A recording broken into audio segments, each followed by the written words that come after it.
Shalom. Kahalo Yahweh Bashem Yahushai, Bahashim Kakodash.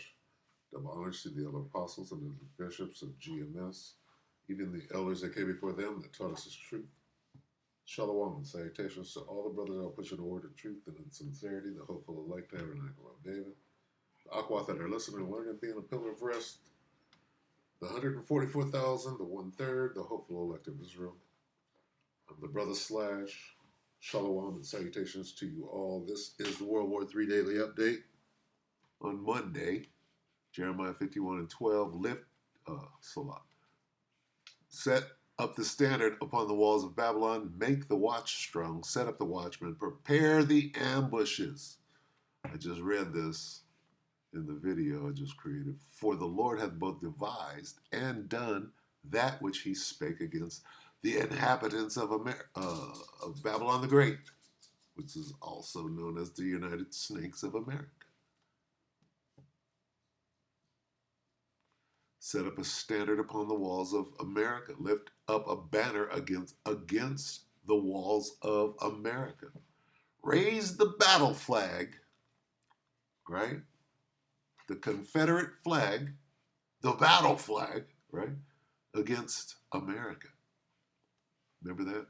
Reinforce the guard and station the watchman. This sounds like a war to me, right? Make the watch strong.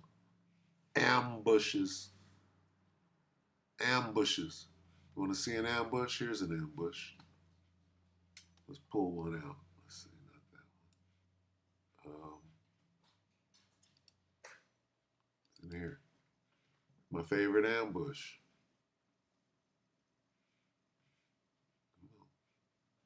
Chariot. Is this it? My favorite ambush right here. My favorite ambush deals with a chariot. See, the Most High is the king of ambushes. I should have brought this out in the last video. Anyway, come on, ambush pick. This is an ambush, see? Who's that? Yahushua conducting that ambush. This is called the strike zone. You lead the people through the strike zone. What happens? Pharaoh says, get them, Nick. Get those, Nick. And right as they're going to get those, Nick, right? Follow them in and walked right into the trap. Let go of the big guns. Whoosh, whoosh, whoosh. Ambush. The king of all ambushes. Where did we start? Prepare an ambush. Oh. Let's get that.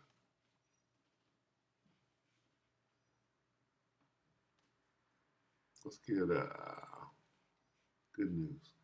Give the signal to attack Babylon's walls. Strengthen the guard. Post the sentries.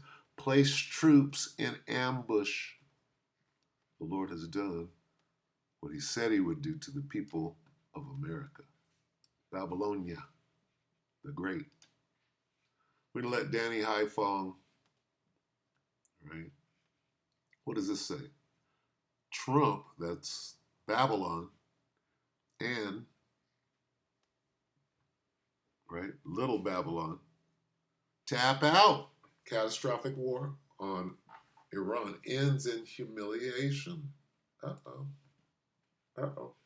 Let's listen to just a little commentary or summary of the war that just took place. See, people don't even understand that a war just took place and that it was serious as hell.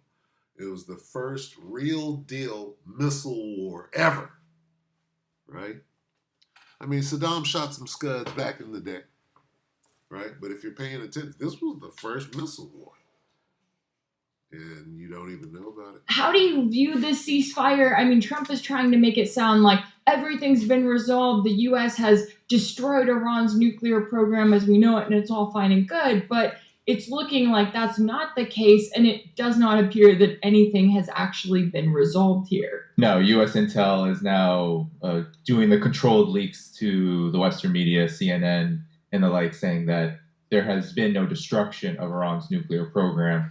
And it's a civilian nuclear program. People need to understand this. But the point of that could be twofold. On the one hand, it could be that they want to make the Trump administration look as if it's weaker than the Trump administration says it is, and it's likely entirely truthful. And many have been saying that this is highly likely that no amount of U.S. strikes can destroy Fordo, and that, of course, we've been saying for a long time on my program that U.S. military prowess is not really what it once was. So the fact that these nuclear sites are not destroyed is not so surprising. But on the other hand, it could be another excuse to use this nuclear capabilities of Iran pretext again in the future. And I think people should understand that that very well could be the case, given that Iran isn't going to give up its civilian nuclear program. It's not going to give up its right of enrichment. This is a red line for Iran. And so this foolish and phony pretext to escalate war with Iran is going to remain. In terms of the ceasefire, I don't have the same alarm. A lot of people, and I understand where it comes from, were very angry, very confused about why Iran would cease Operation True Promise 3 just when it looked like Israeli air defenses were about to run out. Israel was on the ropes militarily in the sense that these missile strikes were becoming more and more effective the more that Iran launched them.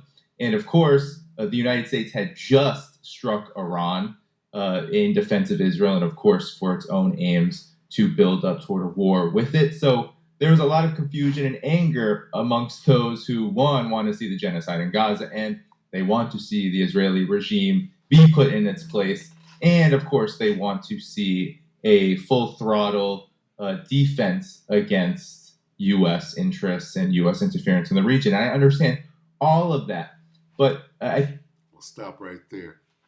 What do you think, Sandra Bullock? Anyway, those are all really great reasons to get to round 2 of this war. What are we going to call it? Round 2 is going to lead to what? Revelation 11 and 14, the easy way out. The second woe is past. Behold, the third woe is coming shortly. World War III is the third woe, coming shortly. As you can see, all right, we can explain who'll win. We'll see you next time. We appreciate you coming out. We hope that the lecture edified you, brothers and sisters. Shalom.